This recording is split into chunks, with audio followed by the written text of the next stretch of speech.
Morning at NTV. It's a very great conversation we are having now. A couple of things are happening around the world, but here in Uganda there is something that is happening.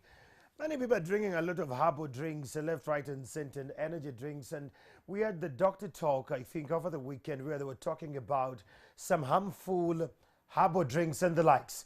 Now, to join us for this conversation this early morning, we are honored to have the acting executive director of the Uganda National Bureau of Standards, Mr. David Livingstone Ebiru, to make us understand, just in the recent past, they have suspended some energy drinks and some herbal drinks. Just to put this to context, to understand what is the agenda, and is the suspension going 360 or just a few, and why? Good morning, Mr. Bureau. Good morning, Mr. Chamagero. It's an honor to have you on sitting to discuss this. It's my pleasure too. For starters, a Ugandan like me would like to know, what is a standard? Yeah, well, a standard, in brief, gives guidelines or a description of how safe a product should be, how it should perform, and how it can actually be identified in terms of size, in terms of the description, and so on. So basically, you say that as far as standard is concerned, it's a document will avail to you as a manufacturer, and in that document you'll find guidelines, description on how the product you intend to make must conform to the requirements of quality, the requirement of safety, and the requirement of performance. So that's basically what that standard is all about. And how are these standards set? And in that regard, how many standards do we have, especially for products we especially have on the market? When we set standards or develop standards through committees or panels of experts, because again, it is not UNBS that puts standards to the manufacturers, it's actually the industry. The industry experts would know what they want, and then we bring the academia, because they also have expertise in such areas, and then of course our own staff, because we have been in this business for very long. So we have what we call technical committees who develop the standards with participation from the industry and the sectors specifically where these standards are required. Therefore, it is demand driven. We don't impose a standard on somebody. We don't impose a standard on the sector, but we make it exactly, and therefore we develop it based on consensus. We don't force it. Talking about consensus, exactly.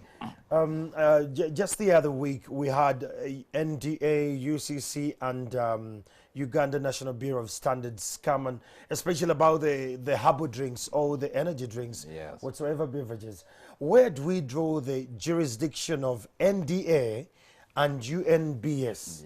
We want to differentiate the line, and we say this was cleared because that's what most people say. Certified by UNBS, yet there is no NDA. Where do we do the jurisdiction? The line is very clear that UNBS focuses on the safety of the product, that it is good to consume, and when you consume it, you don't have any side effects. So therefore, we make sure that we evaluate that product for safety. And of course, as a manufacturer or a producer of this product, we ask you to actually tell us about the product. So in other words, you must actually tell us what is this product made of. And then for us, we actually validate your claim. In other words, you tell me that this product, these are the ingredients I put on.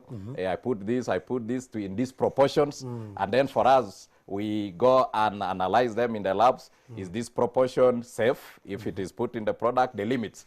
Remember, as I told you about the standard, the standard also provides what we call test methods for laboratories.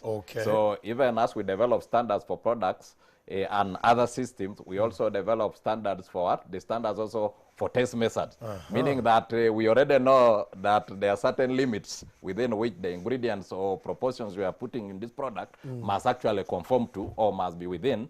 So therefore, you do self-declaration, and therefore, once we validate and find that they are within the safety limits, we then ask you to make sure that it's also labeled. Because apart from the content inside, we also make sure that you put a label outside to mention this product is such, this is what it consists of, and these are the limits. So, so that we are sure that what we've certified you for is actually what is going to the market. And therefore, our limit and our focus is about the safety of the product. And therefore, NDA now comes on the issue of the medicinal. Okay.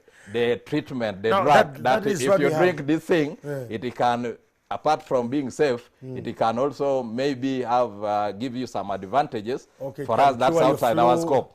We don't. So your scope is safety. Safety, that is a beverage, you can drink it and you're okay, no side effect. That's where we limit. Otherwise, as to its performance, that when you drink it, you will not get hungry for one day. When you drink it, malaria will disappear, or you'll get energy. Yes. No, that's not beyond us. And therefore, that's why we are telling our people that if your claim is beyond what UNBS has certified you for safety of the product, then you need to get a supplementary certification for the other claims, which are health related, and that's the NDA with the authority, exactly. Edie, talk to us about the aflatoxins. What causes them? How can they be stopped? And are you aware of them, that some people have been using them in the industries? Well, aflatoxins, of course, there is a big news now. Hopefully, we'll also comment on it. The maize. Exactly. Aflatoxins is basically a result of contamination in our foods. And it's common in cereals and grains. Because when you harvest some of these grains, when they are not well dried, assuming that you have maize in the garden, which we expect that they should naturally dry in their stems, and then you plug the cob when it's dry. There are certain tendencies because of the rush for money, people actually harvest some of these crops before they are dry. Yes. And therefore, that moisture in that seed, maize or a cereal, then becomes exposed to contaminants, including possibly pests, including molds. Molds can grow on top of it, the fungi. And therefore, once this is contaminated now by these external particles, then it becomes toxic. We could actually say that a poison has been introduced in the seed. So that's what aflatoxin is. It is just a contamination of the good seed because of the processes involved. One, in storage, you could have stored it where there is a lot of moisture, no free air. It is not well dried, and therefore the mold start building on it and so on. And therefore, at the end of the day, you find that it compromises the quality and the safety of such grain or cereal. But we could actually address it. The advantage of Uganda for now is that this is not yet in the soil. It's not yet according to our so it research. can be dealt with. It is actually after harvest, the post-harvest issue. How do you get this from the garden? First of all, do you get it when it is dry or mature? When you get it, you give it time to dry so that actually all the moisture gets out. And where do you dry it? Are you drying it in a clean place where there is no soil, where there are no rodents and so on? Where do you store it? Your store should be free of rodents to come and again eat. And then you have bits and pieces of seed. You have seen a half maize, a quarter maize. So when you have already exposed this seed to contamination, and therefore anything can enter in there, and then that's a bigger cause of aflatoxin. So but of course, we are helping, we are now sensitizing our people, especially those in the value chain, that you see, this can be addressed. Yes. You can actually clean this maize.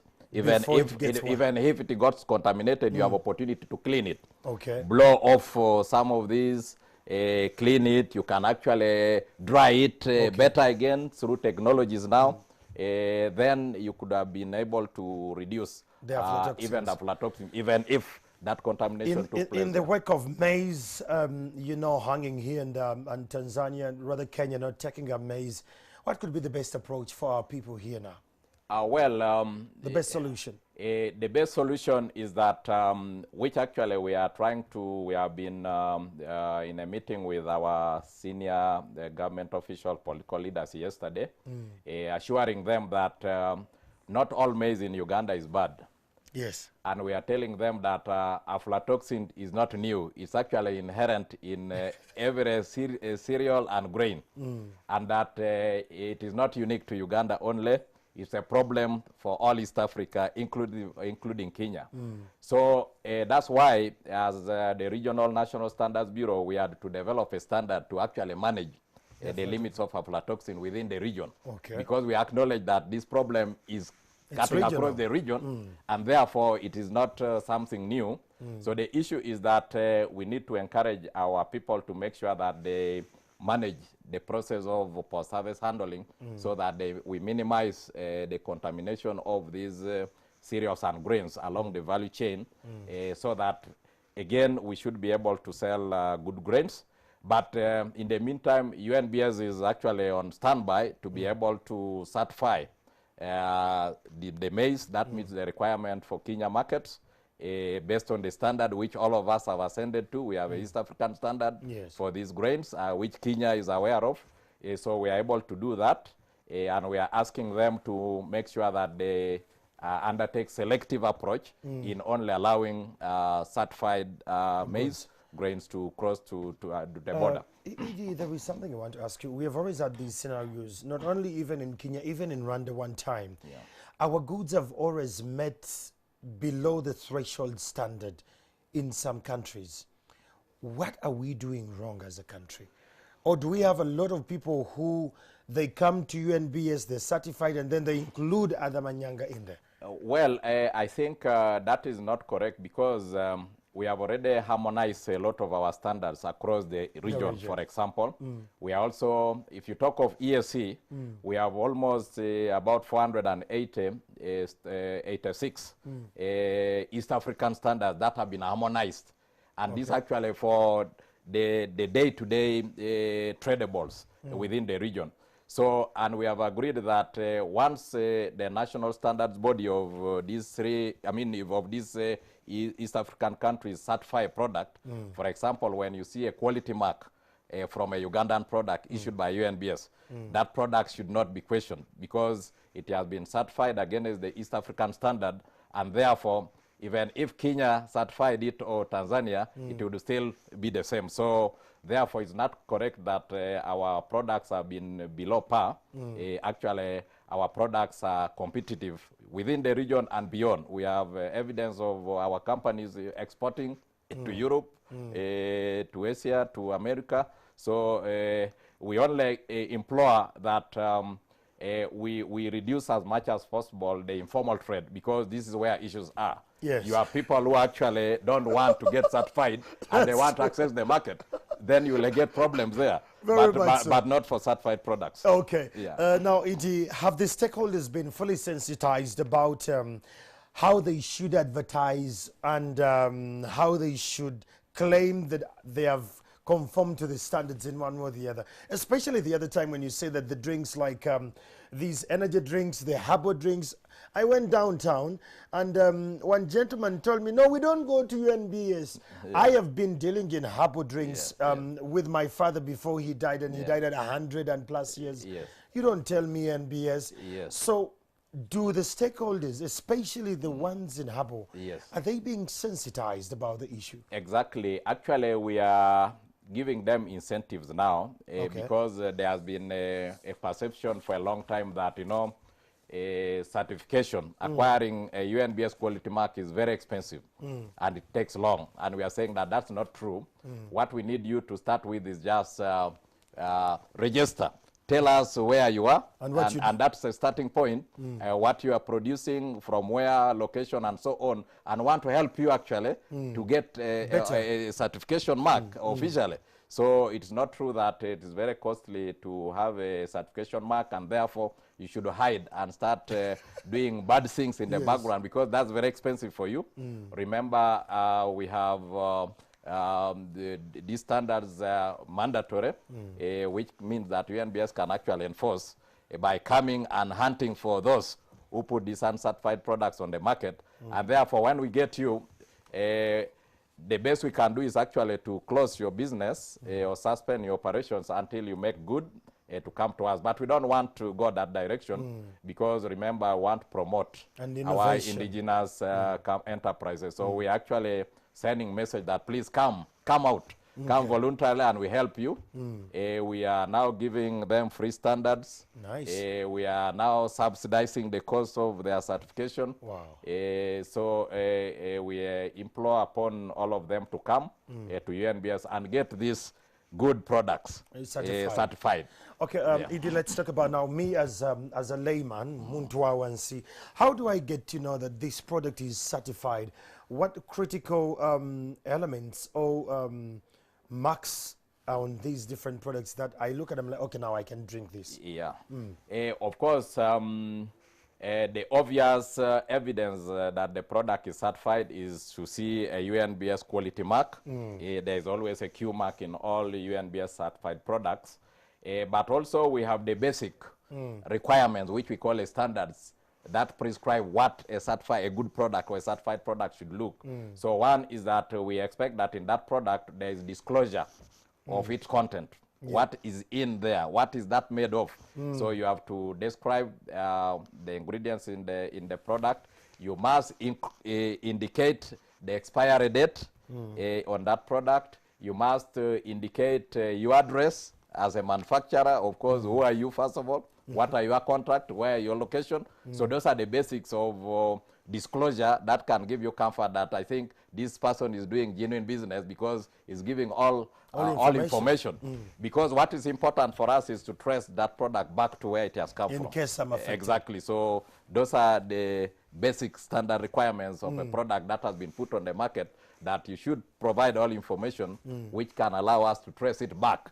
Now, should we get something wrong with it, we should be able to hold you accountable to explain. Let's talk about the requirements of registration or being certified.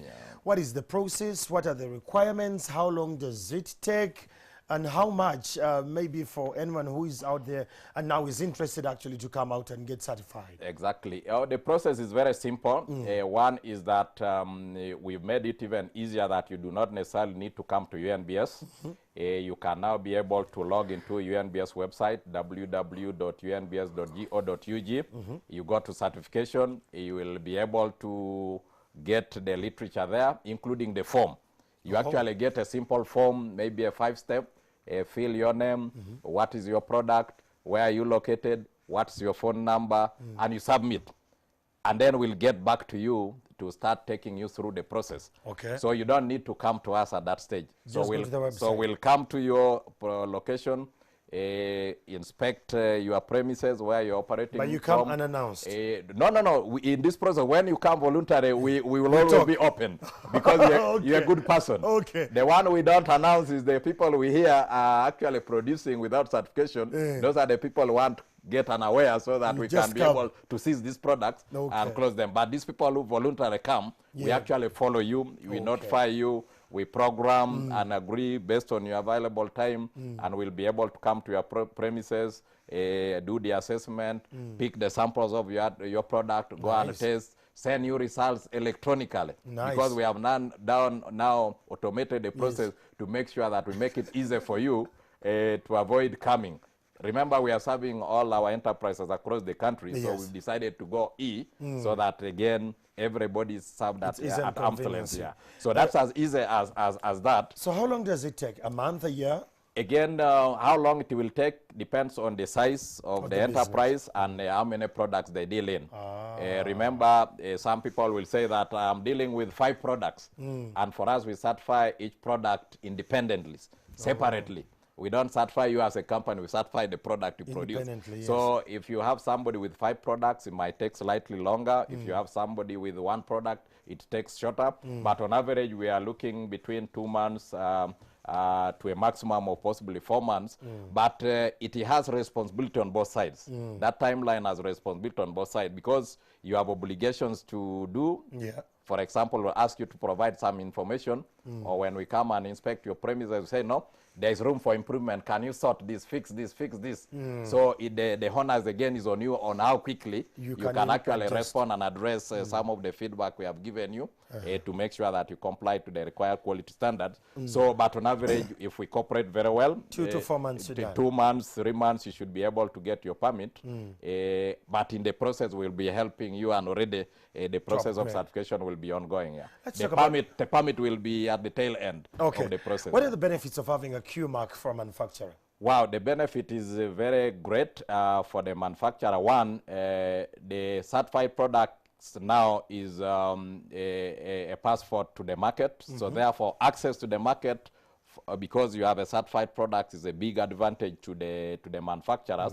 Remember that, for example, in East African community now, we have notified our quality marks. Yes. Meaning that once you have a quality mark, just load and drive to any market within the East Africa without any other further documentation. So that is the advantage. Easy access to them, easy access to the market because we already been certified.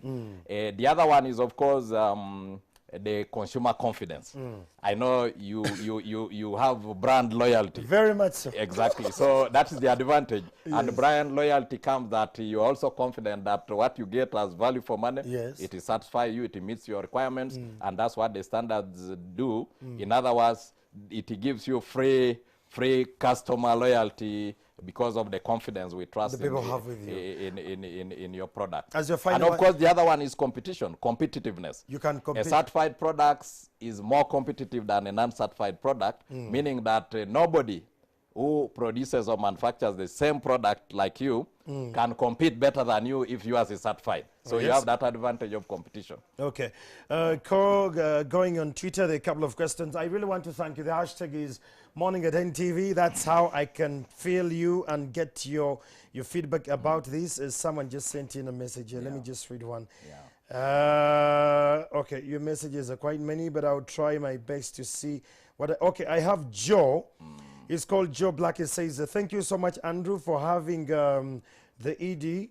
We want to know, do they test these drinks allegedly say to increase men's libido and strength?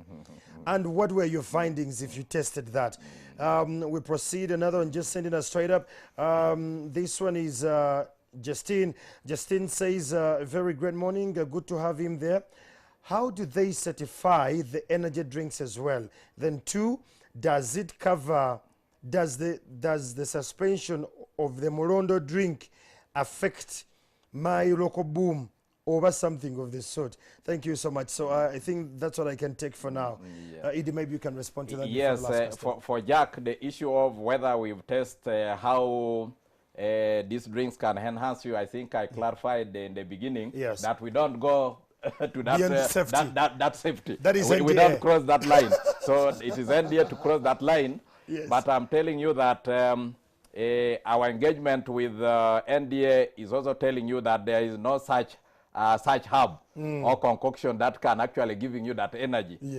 Actually, the analysis they have undertaken has found that these people have been actually concocting with these drugs. These shelf drugs, pharmaceutical drugs actually are being added into this drink and being purported to be what? To be herbal. So this has also been found. Wow. And then the ND has taken action to such by of course suspending and making them to remove such adverts because it's not true. It is misleading. So that has been taken. So for us, we don't go to that. The other drinks, again, whether energy or otherwise, as I've told you, ours is limited to how safe they are. As to whether they will enhance your energy is outside our scope. Okay. Edie, before we wrap it up, can you comment about the maize to Kenya, this whole incident? The ban is heavy. My fellow farmer in the countryside who have invested heavily into their maize farms, this is something heavy. Parliament is doing what it can, but from your aspect as a certifier on standards on a regional scale, what could be the best solution here? Well, I think the Kenya incident for us as the authorities responsible for regulating standards in the region also took us by surprise. because as you are aware, the Kenya Bureau of Standards is the equivalent of Uganda National Bureau of Standards. And therefore, when we are developing standards within the East African region and harmonize them, we expect that these harmonized standards should help us and facilitate trade among our people. Yes. So the grain, maize grain, and other cereals have a standard, which we all harmonize as the East African member state national bureaus of standards. And therefore, we expected that the competent authority would be the Kenya Bureau of Standards, yes, just equivalent of Uganda National Bureau of Standards, because they would have then been able to inspect and test yes, this consignment based on the standards, because the standards prescribe the limits of aflatoxins in maize, for example, and therefore, if there were really excess limits, they would have brought to the attention of the partner bureau that, please look here, there's a consignment that arrived from your country, we've tested it, and these are the limits. So in such cases, we would say that, okay, wait a minute, can you hold it somewhere? We come and also certify ourselves. Okay. So we come and do joint sampling, joint testing, and compare results. When this is actually confirmed, then we will say that yes, we take the necessary action. But under the circumstances, we were not being given the opportunity. First of all, the Kenya Bureau of Standards were not involved. It was another authority. Wow. And up to now, we actually don't have data or information of the analysis that has indicated high levels of aflatoxins on Ugandan maize. So we're actually asking that, can we get details? Because so you need access to the consignment. As standards bureaus, we have methods and systems and machines that are supposed to undertake such analysis. One is that a laboratory must be accredited, meaning that it must be assessed for competence to do that test. Yeah. And so that when these results come, they are internationally recognized and cannot be disputed. So we are asking that which lab tested these results? Is it accredited to get that competence, confidence in that? Yes. And we are saying that if the limits are extra, by how much? By because we have the limits, their levels. So by how much above the levels? We are just in speculation. There is no information to that. So for us, as people who are based on evidence, we are saying that possibly it was not right to have a blanket ban. It would have been selective, with guidance that since we have these harmonized standards for the East African community for this particular product, can the respective national bureaus of standards be asked to make sure that they certify whatever comes to Kenya for this product?